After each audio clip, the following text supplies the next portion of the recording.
Salam. Bugünkü dərsimizdə ümumi daxili məhsul və ixracat dəyişənləri arasında konteqrasiya nəticələrinə görə bunlar arasındakı əlaqənin uzun müddətli və ya qısa müddətli olduğunu araşdırmaqdır. Qeyd edək ki, ümumi daxili məhsul və ixracat dəyişəni arasındakı əlaqəni konteqrasiya testi ilə test etməzdən əvvəl onu demək istəyirəm ki, əgər dəyişənlər arasında konteqrasiya testi ediləcəksə, öncəliklə dəyişənlərin stasionar və ya qeyri-stasionar olub-olmadığı test edilməlidir. Yəni, konteqrasiya testi etmək üçün dəyişənlərin eyni dərəcədən stasionar olması lazımdır. Və ancaq bugünkü dərsimizin məqsədi dəyişənlərin stasionar və ya stasionar olmadığını araşdırmaq deyil. Və bizim məqsədimiz konteqrasiya testini etmək, daha sonra isə konteqrasiya testinin nəticələrinə görə vektor avtoreqressiya modeli və yaxud da vektor xəta düzəltmə modelini quraraq modelimizi şərh etməkdən ibarətdir. Biz fərz edək ki, bizim hər iki dəyişənimiz qeyri-stasionar dəyişəndir və eyni dərəcədən stasionarlığa sahib olan dəyişəndir və buna görə biz konteqrasiya testini edək. Konteqrasiya testini etmək üçün hər iki dəyişənin kontrol düyməsini sıxmaqla seçirəm və quick hissəsinə getməklə quick group statistic integration test seçirəm və OK düyməsinə sıxmaqla bizim konteqrasiya testinin xüsusiyyətlərini göstərən pəncərə qarşımıza çıxır və bu konteqrasiya testinin xüsusiyyətləri dəyişənlərin sahib olduğu xüsusiyyətlərə və tədqiqatçının qurmaq istədiyi modellərə görə dəyişə bilir və bizim seçimlər nələrdən ibarətdir? Birinci seçimimiz konteqrasiya təmliyində xətanın konstant, sabitin olmadığı və eyni zamanda trendin olmadığı testdir.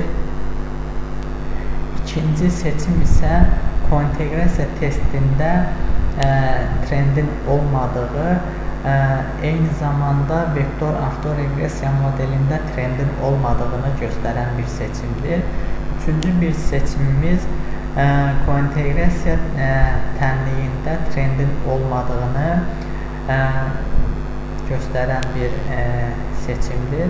Dördüncü seçimimiz konteqrasiya təmliyində həm sabitin, həm də trendin olduğunu, ancaq vektor avtoreqressiya modelində trendin olmadığını göstərən seçimdir.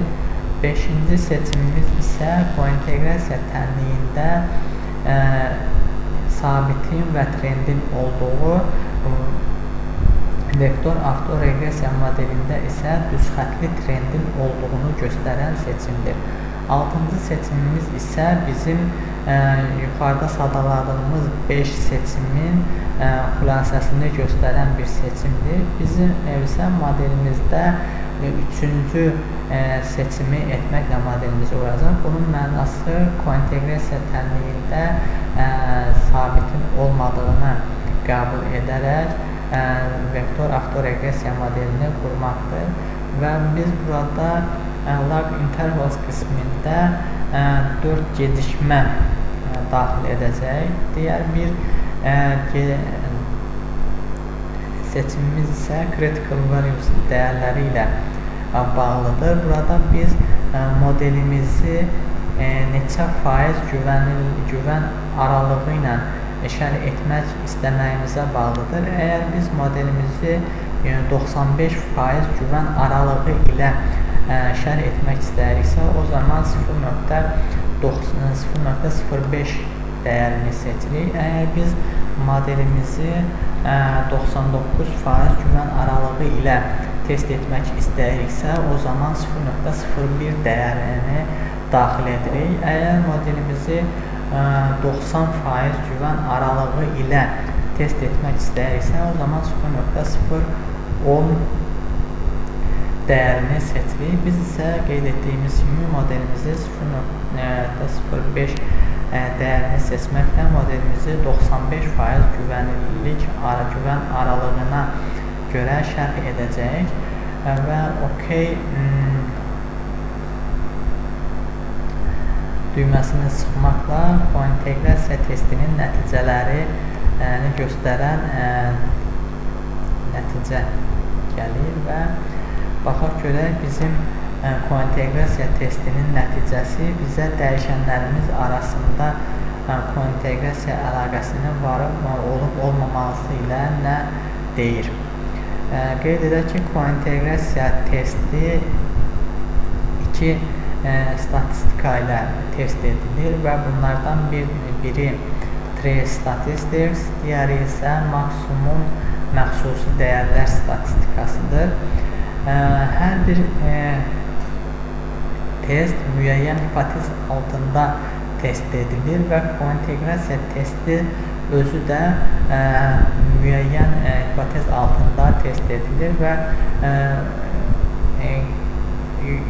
kointeqrasiya testinin digər testlərdən fərqi ondan ibarətdir ki, H0 hipotezi altında alt hipotezlər vardır. Bunun səbəbi isə kointeqrasiya testi tənliklər sisteminə görə test edilən bir testdir və bizim vektor avtoregresiya modelində iki dəyişənimiz var və bu iki dəyişənə görə iki tənliyimiz var və bu iki tənlik bizə bir tənliklər sistemini verir və bizim tənliklər sistemimizdə iki tənlik olduğuna görə bizim H0 hipotezi altında iki alt hipotez mövcuddur və bu alt hipotezlər hər biri H0 hipotezinin alt hipotezləridir. Birinci hipotezimiz NaN. NaN hipotezi bizə modelimizə daxil etdiyimiz dəyişənlər arasında kointeqrasiya əlaqəsinin olmadığını göstərən bir testdir. Yəni H0 hipotezi bizə onu göstərir ki, modelimizdəki dəyişənlər arasında uzun müddətli əlaqə yoxdur. H1 Atmos-1 hipotezi isə bizə onu göstərir ki, modelimizə daxil etdiyimiz dəyişənlər arasında kointeqrasiya var. İndi isə baxaq görək biz bu hipotezlərdən hansını rədd edə bilərik, hansını qəbul edə bilərik. NaN hipotezinin trace statistikası 16,95480, kritik dəyəri isə 15,49471 dəyərini almışdır və bu iki dəyəri qarşılaşdırdığımız zaman görürük ki, trace statistika dəyəri kritik dəyərdən böyükdür və biz bu statistikaya görə 0 hipotezini rədd edə bilərik. Eyni zamanda biz probability dəyərinə baxsaq görərik ki, probability dəyəri 0.05-dən kiçikdir və yenə də biz H0 hipotezini rədd edə bilərik. Biz hansı hipotezi rədd etdik? O hipotezi rədd etdik ki, bizim dəyişənlər arasında kointeqrasiya əlaqəsinin olmadığını göstərən hipotezi rədd etdik. Yəni, dəyişənlərimizin arasında uzun müddətli əlaqənin yoxluğunu göstərən hipotezi rədd etdik. Biz bunu rədd etməklə dəyişənlərimiz arasında uzun müddətli əlaqənin olduğunu göstərən alternativ hipotezi qəbul etmiş oluruq. İkinci alt hipotezimiz isə bizim dəyişənlər arasında uzunmüddətli əlaqənin varlığını göstərən bir hipotezdir və Trace statistikası ilə kritik dəyəri qarşılaşdırdığımız zaman görürük ki, trace statistika dəyəri kritik dəyərdən kiçikdir və biz buna görə H0 hipotezini qəbul edə bilərik. Eyni zamanda biz probability dəyərinə baxsaq, görərik ki, probability dəyəri 0.05-dən böyük bir dəyərdir və buna görə biz H0 hipotezini qəbul edirik. Yəni, bizim qəbul etdiyimiz hipotez ondan ibarətdir ki, bizim dəyişənlər arasında kointeqrasiya əlaqəsi var. Kointeqrasiya əlaqəsinin olub-olmadığını göstərən digər bir statistika isə maksimum məxsusi dəyərlər statistikasıdır. Biz yenə də eyni alt hipotezləri test edəcəyik. NaN hipotezinə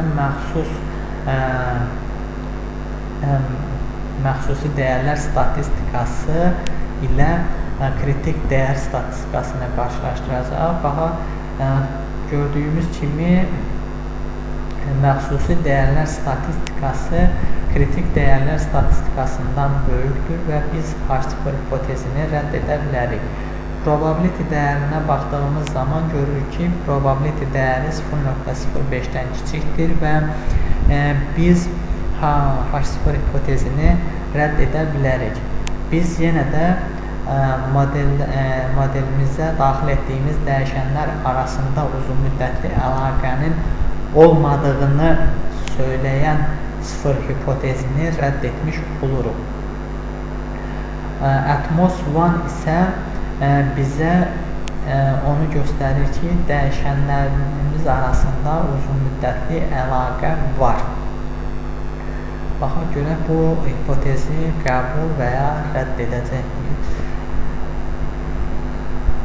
Maksimum məxsusi dəyərlər statistikası gördüyümüz kimi kritik dəyərlərdən kiçikdir və bu bizə H0 hipotezinin qəbul etməyimizi deyir. Çünki bizim probability dəyərlərimiz də 0.05-dən böyükdür və biz bu halda H0 hipotezini qəbul edirik. Yəni, bizim qəbul etdiyimiz hipotezə görə dəyişənlərimiz arasında uzun müddətli əlaqənin varlığını göstərən kointeqrasiya əlaqəsi var. Eyni zamanda biz trace statistics və məxsusi dəyərlər statistikasına baxmadan da buradan görə bilərik ki, bizim dəyişənlərimiz arasında birinci dərəcədən kointeqrasiya əlaqəsi var. Dəyişənlərimiz arasında kointeqrasiya əlaqəsinin olduğunu gördükdən sonra, yəni bu bizim kointeqrasiya əlaqəsini göstərən əmsallardır. Və kointeqrasiya əlaqəsinin varlığını öyrəndikdən sonra biz modelimizi qurmağa başlayaq və kointeqrasiya testinin pəncərəsini bağlayıram.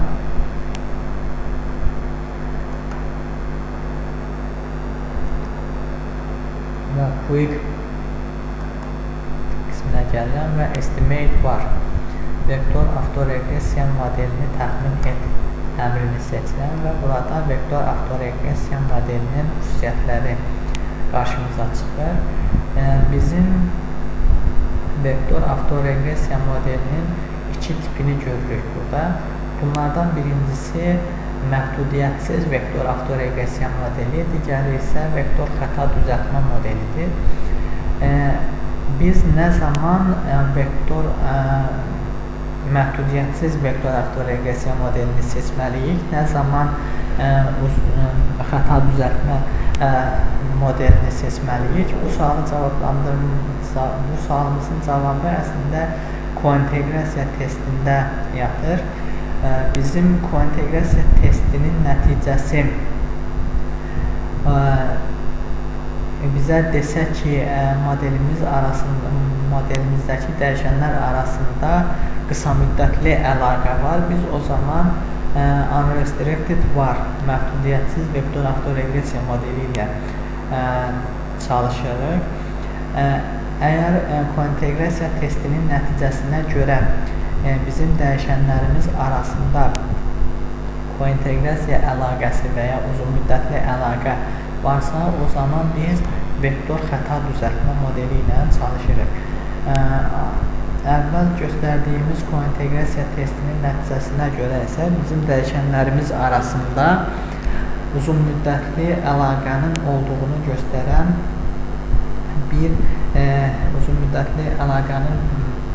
göstərən statistik məlumatlar var idi və biz ona görə də vektor xəta düzəltmə modelini seçirik. Bizim endogenous variables qismində biz sistem tənliklər daxilində təxmin ediləcək dəyişənlərin adını yazırıq. Bunlar export və ümumi daxili məhsul dəyişənləri idi. İkinci seçim isə bizim modelimizə daxil etdiyimiz dəyişənlərin gecikməsinin seçilməsi ilə bağlı seçimdir.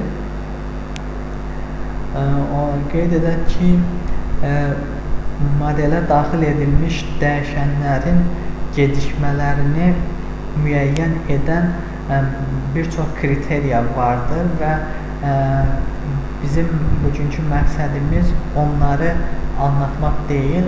Bizim məqsədimiz əvvəlcə də qeyd etdiyimiz kimi dəyişənlər arasında uzun müddətli və ya qısa müddətli əlaqənin olub-olmamasına görə uyğun modeli qurub, onların şərhini verib və gələcəyə doğru proqnoz verilə bilərmi və ya gələcəyə doğru proqnoz verilə bilməzmi bu sualları araşdırmaqdır. Və fərz edək ki, bizim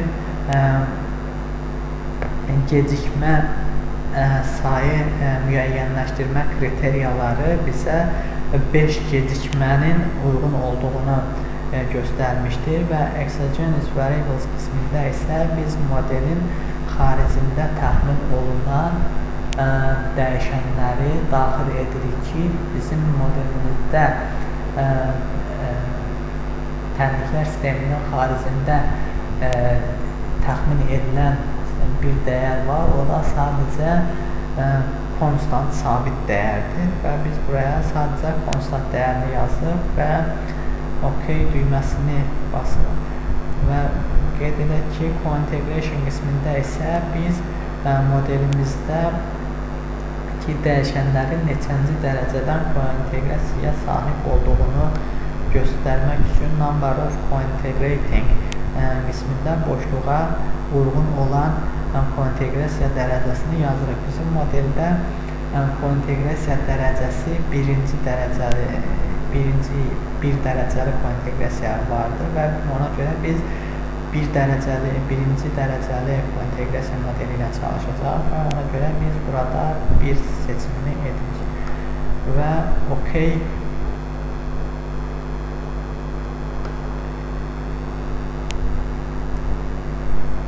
düyməsini sıxmaqla biz co-integrasiya tənliyini əldə edirik. Co-integrasiya tənliyimiz bizim göründüyü kimi buradadır. Co-integrasiya testi,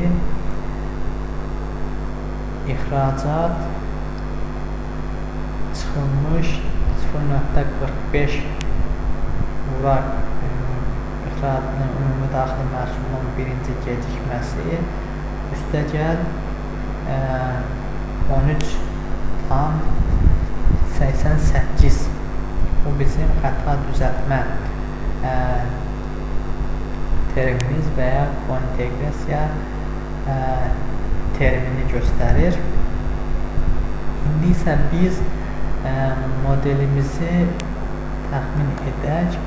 Bunun üçün proc make system və buradan order by variable seçimini edirəm və göründüyü kimi bizim hər iki tənliyimiz sistem halında verilir və burada ilk olaraq bizim ixracat dəyişəni aslı dəyişən, ixracatın və ümumi daxili məhsulun hər birinin 5 gecikməsi sabit və bizim kointeqrasiya əlaqəsini göstərən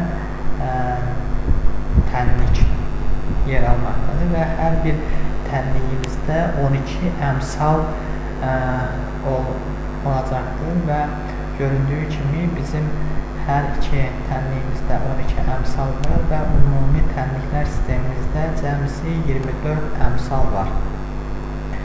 İndi isə bizim birinci məqsədimiz ixracatın aslı dəyişən olduğu tənliyi təxmin etməkdir. Tənliyin əmsallarını təxmin etməkdir. Bunun üçün modeli kopyalayıram və Quick Estimation menüsünə gedib Estimate Equation tənliyi təxmin et əmrini seçirəm və çıxan boşluğa kopyaladığım tənliyi yapışdırıram və tənliyi ən kiçik kvadratlar metodu ilə təxmin edəcəyim üçün ən kiçik kvadratlar metodunu seçirəm. Əgər başqa bir metodla təxmin etmiş olsaydım, uyğun təxmin metodunu seçərdim. İndi isə biz ən kiçik kvadratlar metodunu seçirəm və OK düyməsini sıxıram və bu bizim ixrac dəyişəninin aslı dəyişən olduğu modelin nəticələrini verir və burada gördüyümüz kimi bizim 12 dəyişənimiz var. Bu bizim təxmindən əvvəlki ümumi haldır və hər bir əmsal burada verilir və onlara müvafiq olaraq əmsalların təxmini dəyərləri verilibdir. Burada C1 əmsalı ümumi daxili məhsuldan ixracata doğru uzun müddətli əlaqənin olduğunu göstərən bir əmsaldır. Əgər C1 əmsalı mənfi və statistik olaraq əhəmiyyətli olarsa, bizim sərbəst dəyişəndən, aslı dəyişəndən doğru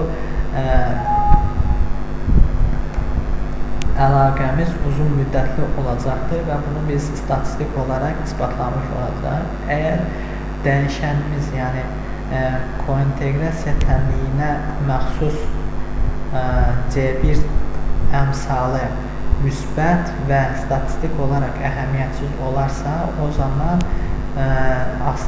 sərbəst dəyişəndən aslı dəyişənə doğru qısa müddətli əlaqənin olduğunu deyə bilərik. İndi isə biz baxaq görək bizim C1 əmsalı bu şərtlərdən hansılarını ödəyir. C1 əmsalı baxdığımız zaman görürük ki, C1 əmsalı mənfidir və T-statistika və probability dəyərlərinə baxdığımız zaman isə statistik dəyərin əhəmiyyətli olduğunu görürük. Yəni, H0 hipotezini biz rədd edirik. Bizim H0 hipotezimiz ondan ibarətdir ki, C1 əmsalı sıfıra bərabərdir. Biz isə bunun sıfırdan fərqli olduğunu gördük. Bunun sıfırdan fərqli olması eyni zamanda o mənaya gəlir ki, bizim ümumi daxili məhsuldan ixracata doğru uzun müddətli əlaqə var və biz bunu statistik olaraq isbatlamış oluruq. Digər bizim test edəcəyimiz dəyişənlər isə ümumi daxili məhsulun gecikmə əmsallarının əhəmiyyətli olub olmadığını göstərməkdir və qeyd edək ki, ümumi daxili məhsulun əmsalları, gecikməsinin əmsalları qısa müddətli dövr əmsalları olaraq adlandırılır. Yəni bizim bütün tənliklər sistemində C1 uzun müddətli əlaqənin olduğunu göstərən bir əmsal idi. Ümumi daxili məhsulun gecikmələrinə aid olan əmsallar isə bizim ümumi daxili məhsuldan ixracata doğru əlaqənin qısa müddətli olduğunu göstərən bir dəyişən əmsallardır. İndi isə biz bu testi edəcəyik. Az öncə biz ixracatdan ümumi daxili məhsulla doğru uzun müddətli əlaqənin olduğunu göstərən C1 əmsalını test etdik və statistik olaraq ispat etdik ki, ümumi daxili məhsuldan ümumi ixracata doğru olan əlaqə uzun müddətli əlaqədir. İndi isə biz uzun müddətli əlaqəni yox, qısa müddətli əlaqəni göstərən əmsalları test edəcəyik və bu testləri isə burada biz bir əmsalı yox, ümumi daxili məhsulun bütün gecikmələrinə aid olan əmsalları bərabər şəkildə test edəcəyik və bu test üçün biz vaxt testini seçirik. Coefficient test, yəni əmsal testləri, buradan isə əmsal testlərindən vaxt coefficient restrictions, yəni əmsal məhdudiyyətləri testini seçirik. Bizim əmsallar üzərinə qoyduğumuz məhdudiyyət sıfır hipotezinə görə, yəni bütün bu əmsalları sıfır hipotez əmsallar bir-birinə bərabərdir və eyni zamanda bunlar sıfıra bərabərdir. Bunu riyazi olaraq bu şəkildə göstəririk. Bizim ümumi daxili məhsulun birinci gecikməsinin əmsalı C7, ikinci gecikməsinin əmsalı C8, üçüncü gecikməsinin əmsalı C9,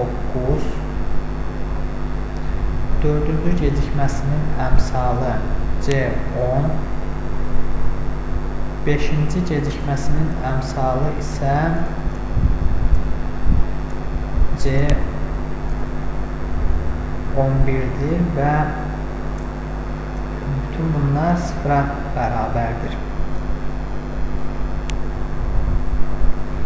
OK düyməsini sıxıram və çıxan nəticələrə görə hipotezimizi test edirik. Və bizim vaxt testi nəticəsinə görə baxdığımız zaman görür ki, 5 əmsal üzərinə məhdudiyyət şərti qoymuşuq və ona uyğun probability dəyəri 0.05-dən böyükdür və bu böyüklüyə görə biz H0 hipotezini qəbul edirik. Yəni bizim H0 hipotezimiz ondan ibarətdir ki, bütün bu əmsallar sıfıra bərabərdir və ya başqa bir ifadə ilə desək, ümumi daxili məhsulun ixracat üzərində qısa müddətli əlaqəsinin olduğunu göstərən hipotezi biz qəbul edirik. Qısa müddətli əlaqənin olmadığını göstərən hipotezi rədd edirik. Çünki biz əmsallarımıza sıfıra bərabərləşdirmişdik və sıfıra bərabər olması o deməkdir ki, bizim dəyişənlərimizin əmsalları aslı dəyişən üzərində heç bir təsirə malik deyil. Və nəticə olaraq onu deyə bilərik ki, bizim modelimizdə ümumi daxili məhsulun ixracat üzərində qısa dönəmdə əlaqəsinin olmadığını göstərən hipotezi biz bu probability dəyərinə görə qəbul edə bilərik. Yəni bizim ümumi daxili məhsuldan ixracata doğru təsir uzun müddətlidir, qısa müddətli dövr ərzində bu reallaşmır. İndi isə bu şərhləri verdikdən sonra modelimizdə əldə edilən xətalar üzərindəki qoyulmuş fərziyyələri doğrulub-doğrultmadığını test edək və view residual test və burada biz ilk öncə məqsədimiz xətaların əldə edilmiş testləri dağılımı normal paylanmaya sahib olub-olmadığını test etməkdir. Və residual testdən histogram normality test seçirəm və testin nəticələrinə baxıram. İlk öncə testin qrafikinə baxdığımız zaman görmək olar ki, testin dağılma, yəni xətaların dağılımı normal paylanma qrafikinə oxşamır. Bu daha çox iki kvadratı dağılımına bənzər bir qrafikdir və biz eyni zamanda Jar-Ulbera testinə baxırıq və bu Jar-Ulbera test dəyərləri çox böyük bir dəyərlər almışdır və bu dəyərlərin kiçik olmasını, yəni 1-ə, 2-ə və birdən kiçik dəyərlər almasını arzu edirik ki, bizim modelimizdən əldə etdiyimiz xətalar normal dağılıma sahib olsun. Eyni zamanda biz probability dəyərinə baxdığımız zaman probability dəyərimiz 0.05-dən kiçikdir və biz H0 hipotezini rədd edə bilirik. H0 hipotezi bizim xətaların normal dağılıma sahib olduğunu deyirdi. Ancaq biz H0 hipotezini rədd edirik. Yəni bizim modeldən əldə etdiyimiz xətalar normal dağılıma sahib deyil. Bu isə modeldə arzu olunmaz nəticələrdən biridir. Xətalar üzərindəki digər fərziyyələrdən biri isə xətalar arasında avtokorrelyasiyanın olmamasıdır və baxaq görək bizim modelimizdən əldə etdiyimiz xətalar arasında avtokorrelyasiya varmı? Və avtokorrelyasiya testi Breusch-Godfrey serial correlation eyləm testinə görə edilir və baxdığımız zaman görürük ki, bizim xətalardan probability dəyərimiz 0.05-dən böyükdür və biz H0 hipotezini qəbul edirik. Bunun mənası ondan ibarətdir ki, H0 hipotezimiz bizim xətaların arasında korrelyasiya əlaqəsinin olmadığını deyirdi və biz H0 hipotezini qəbul edirik və bu bizim modeldə olmasını istədiyimiz nəticələrdən biridir. Eyni zamanda biz Darwin-Watson statistikasına baxdığımızda Darwin-Watson statistikasının 2.12 yuvarlaq olaraq 2.12 dəyərinə sahib olduğunu görürük və bu dəyər 2 dəyərinə çox yaxın bir dəyərdir və bildiyimiz kimi Darwin-Watson statistikası 2-yə yaxınlaşdığı zaman xətalar arasında avtokorrelyasiyanın olmadığını göstərən H0 hipotezini qəbul edə bilərik. Və bu da modelimizdə istədiyimiz nəticələrdən biridir. Xətalar üzərində yoxlamaq istədiyimiz testlərdən biri xətaların sabit və variasiyaya malik olub-olmamasının testidir. Və heteroskadastik test seçirik və Breusch-Pagan-Godfrey testini yoxlayırıq və bizim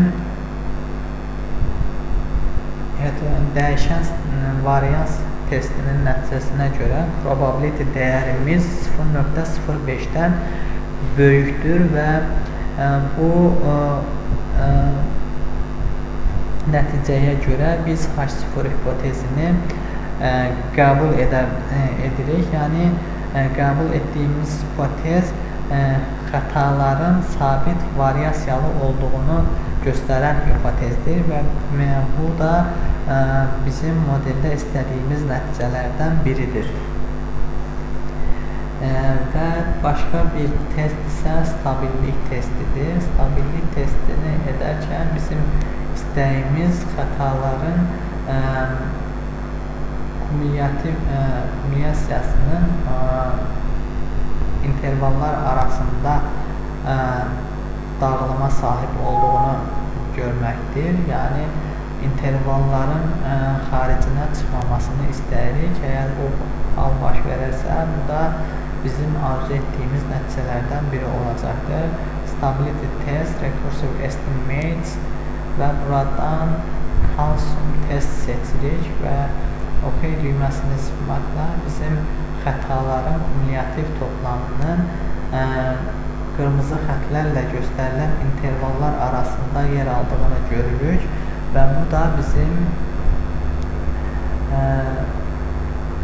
qurduğumuz modelin yaxşı bir model olduğuna dəlalət edən başqa bir səbəbdir və biz xətalar üzərində 4 test etdik və bunların 4-ündən 3-ü bizim istədiyimiz, yəni modeldə arzuladığımız nəticələri verdi və bu nəticələrə görə biz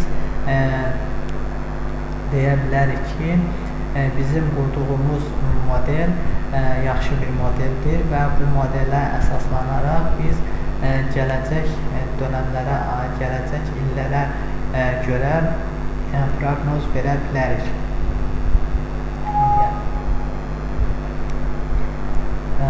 Son olaraq modeli qısaca olaraq yenə şərh edək. Bizim bu qurduğumuz modeldə aslı dəyişən ixracat dəyişəni, sərbəst dəyişən isə ümumi daxili məhsul və ixracat dəyişəninin 5 gecikməli dəyərləri daxil edilmişdir və həm ixracatın həm C1 əmsalının testləri, həm də ümumi daxili məhsulun əmsallarının VALT testinin nəticələrinə görə biz deyə bilərik ki, ümumi daxili məhsuldan ixracata doğru təsir uzun müddətli təsirdir. Bunun mənası, iqtisadi mənası isə o deməkdir ki, GDP-dəki artma və ya azalmanın ümumi daxili ixracata təsiri qısa müddət ərzində reallaşmır. Yəni, bugün 2012-ci ildə ümumi daxili məhsuldakı artma ixracatın 2013-cü ildə artması mənasına gəlmir. Yəni, ixracata müsbət təsir etsə də, yəni ümumi daxili məhsulun artması ixracatı da artırsa da, ancaq bu qısa dönəmdə artırmır, uzun müddət keçməsi lazımdır. Bu yəni, ani bir təsiri yoxdur. Bu 2 il fasilə ilə də ola bilər, 3 il fasilə ilə də ola bilər. Bunun zamanı müxtəlif ola bilər. İndi isə biz modelimizi digər tənliyi təxmin etmək istəyirik və bu təxmini etmək üçün yenə də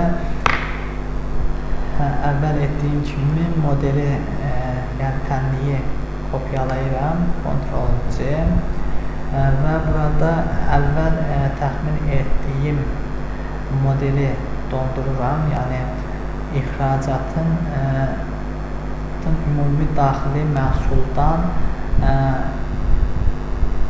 uzun müddətli asılılıq tənliyini göstərən tənliyi dondururam və bu tənlik budur və bunları silirəm və yeni tənliyi gətirib yapışdırıram və yenə də ən kiçik kvadratlar metodu ilə təxmin edirəm və bir dəqiqə bu ümumi daxili məhsuldan ixracata doğru uzun müddətli əlaqənin olduğunu göstərən modelimizi GDP to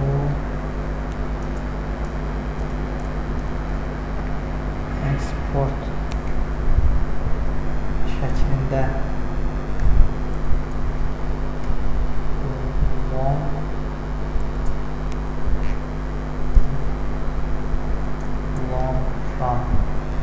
yəni uzun müddətli dövr ərzində bunlar bir-birinə təsir edir.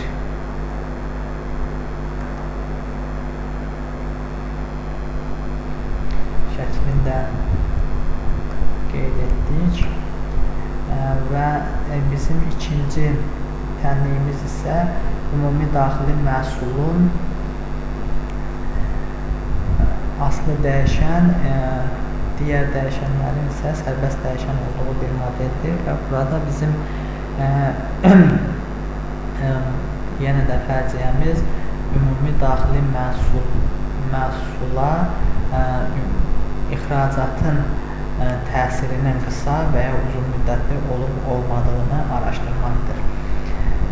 Az öncəki modeldə bizim uzun müddətli əlaqənin var olduğunu göstərən əmsal C1 əmsalı idi və indiki tənliyimizdə isə bizim uzun müddətli əlaqəni göstərən əmsal C13 əmsalıdır və burada bunu göstərirəm. Yəni bu bizim xəta düzəltmə tənliyidir. C14 əmsalına qədər ki isə bizim vektor xəta düzəltmə tənliyidir. Xəta düzəltmə tənliyini göstərir. Eyni zamanda bu əmsal C13 əmsalı bizə onu deyəcək ki, bizim ixracatdan ümumi daxili məhsula doğru olan təsir uzun müddətlidirmi, yoxsa qısa müddətlidirmi? İndi isə test edək. Əgər xəta düzəltmə terminin əmsalı mənfi və statistik olaraq əhəmiyyətli olardısa, biz o nəticəyə gəlirdik ki, bizim modelimizdə aslı dəyişəndən sərbəst dəyişəndən aslı dəyişənə doğru uzun müddətli əlaqə var. Əgər xəta düzəltmə terminin əmsalı qısa, müsbət və statistik olaraq əhəmiyyətsizdirsə, o zaman deyir ki, bizim sərbəst dəyişəndən aslı dəyişənə doğru olan təsir qısa müddətli təsirdir. İndi isə biz C13 əmsalının necə olduğuna baxaq. C13 əmsalı müsbət bir əmsaldır və bu onu deməyə əsas verir ki, bizim ixracat dəyişənindən ümumi daxili məhsula olan təsirimiz təsir qısa müddətli dövrdə baş verir və eyni zamanda biz test statistika və probability dəyərlərinə baxsaq, görərik ki, bizim C13 əmsalı yəni əhəmiyyətsizdir. Yəni bizim H0 hipotezi rədd olur. Yəni bizim H0 hipotezi onu göstərir ki, bizim ixracatdan ümumi daxili məhsula doğru əlaqə uzun müddətlidir. Biz isə bu hipotezi rədd etdik. Yəni bizim C13 əmsalı həm müsbətdir, həm də ümumi daxili məhsulun göstəricisi, yəni ümumi daxili məhsulun əmsallar ümumi daxili məhsuldan ixracata doğru təsir qısa müddətlidir. H0 hipotezimiz bu halda qəbul olur. Yəni bizim H0 hipotezimiz ümumi daxili məhsuldan ixracata doğru uzun müddətli əlaqənin olmadığını göstərən hipotezidir və biz bu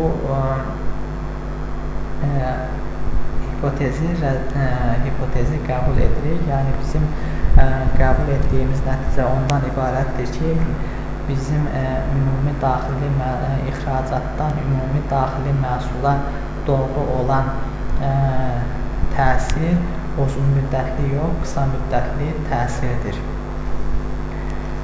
Yenə də biz başqa bir test edəcək və bu testimiz isə ixracatın ümumi daxili məhsul üzərində qısa müddətli əlaqəsini ölçmək üçün olacaq və biz bu əmsalları, yəni ixracatın birinci, ikinci, üçüncü, dördüncü və beşinci gecikmələrini göstərən C14 və C18 əmsallarını vaxt testi vasitəsilə test edəcək. View coefficient test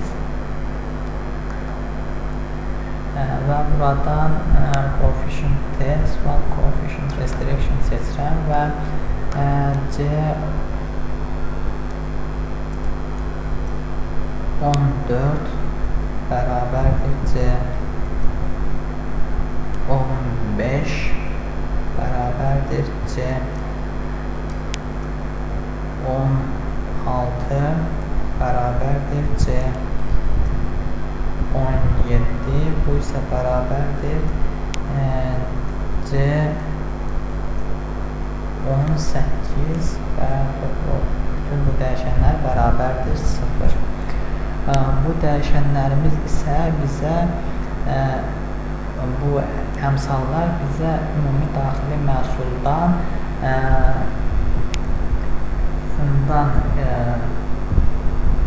ixracatdan ümumi daxili məhsula olan təsirin qısa müddətli olmadığını göstərən hipotezin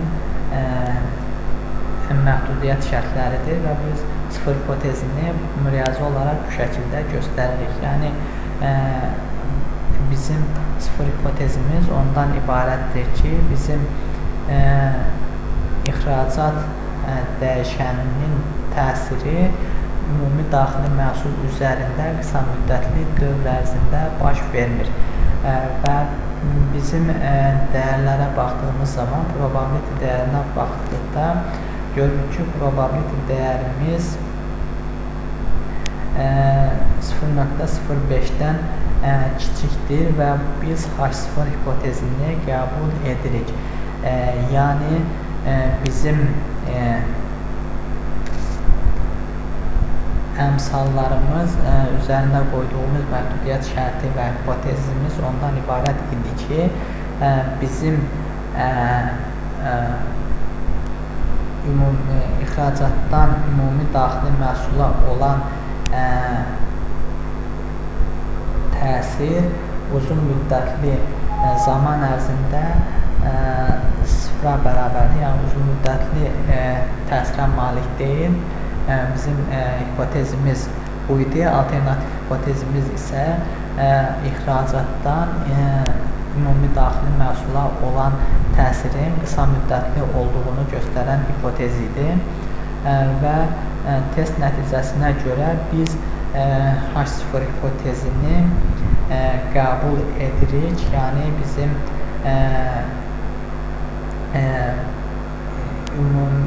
ixracatdan ümumi daxili məhsula doğru əlaqənin uzun müddətli olmadığını göstərən hipotezi qəbul edirik.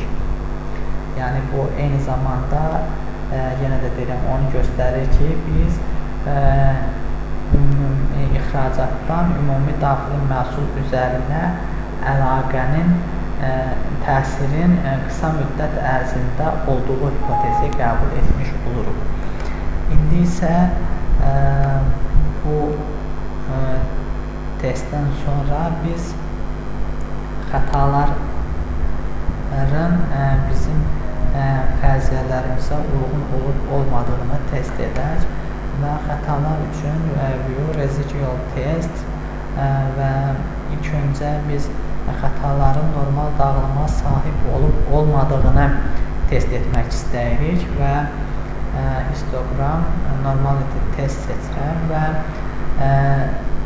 şəkildən göründüyü kimi xətaların paylanma qrafiki normal paylanma qrafikinə çox bənzərdir. Eyni zamanda Jargubera testi çox kiçik bir dəyərdir və probability dəyəri isə 0.05-dən böyükdür. Bu hər iki Jargubera və probability dəyərləri bizə H0-ın qəbul olunduğunu deyir. H0 hipotezimiz isə bizim modeldən əldə etdiyimiz xətaların normal dağılıma, normal paylanmaya sahib olduğu istiqamətdədir. Biz H0 hipotezini qəbul etməklə modeldən əldə etdiyimiz xətaların normal dağılıma, normal paylanmaya sahib olduğunu deyə bilərik. İkinci xətalar üzərində ikinci bir testimiz xətaların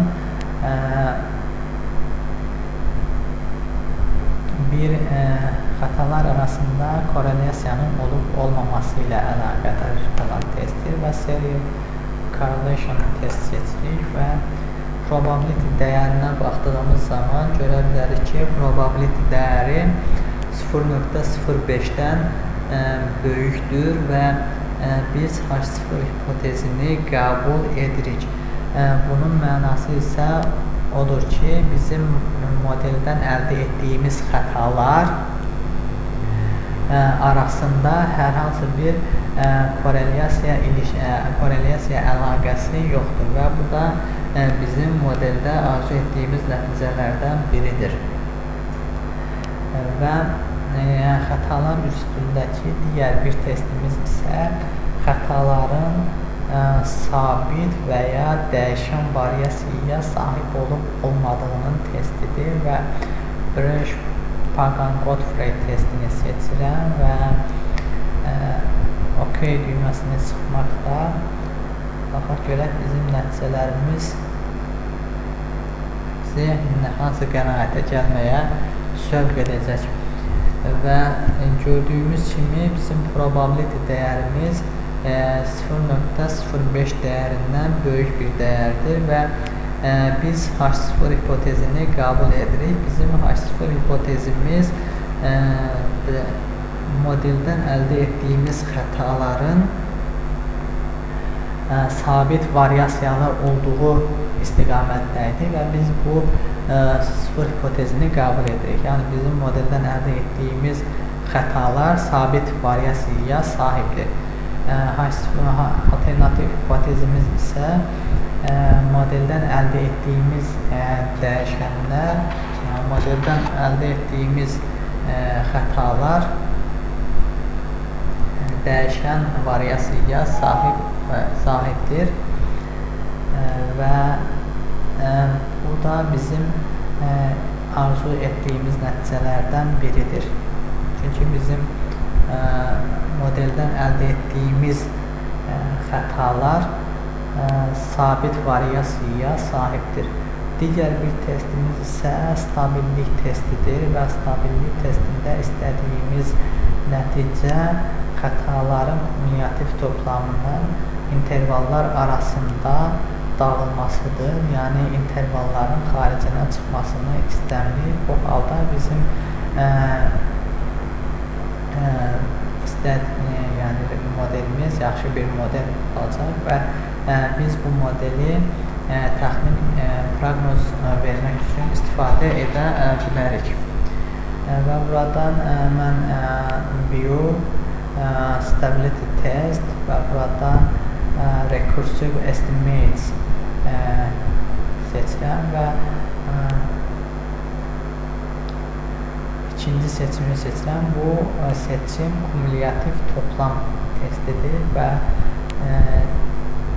stabillik testi olaraq bilinir və bu stabillik testi nəticəsinə görə gördüyümüz kimi xətaların kumulyativ toplamı bizim intervallar arasında yer alır və bu çox yaxşı bir göstəricidir və bu göstəricilərə görə biz modelimizi gələcək illər üçün proqnoz verməkdə istifadə edə bilərik. Bunun üçün modelimizə fərqli bir ad verirəm və bu tənliyimiz isə ixracatdan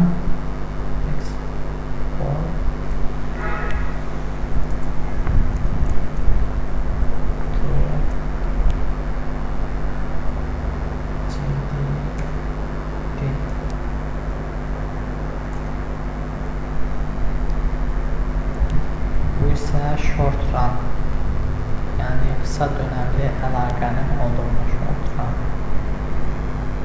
və bu şəkildə qəbul edirəm və modelimizi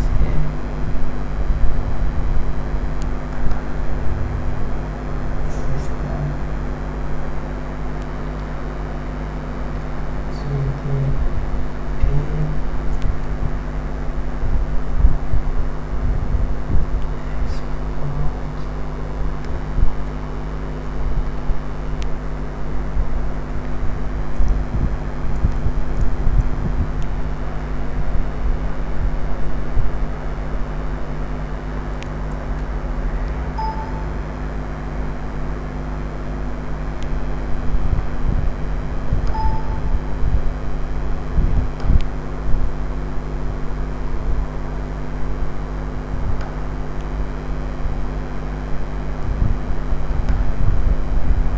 Dərsimiz bu qədər. Bir sonraki dərslərdə görüşmək ümidi ilə.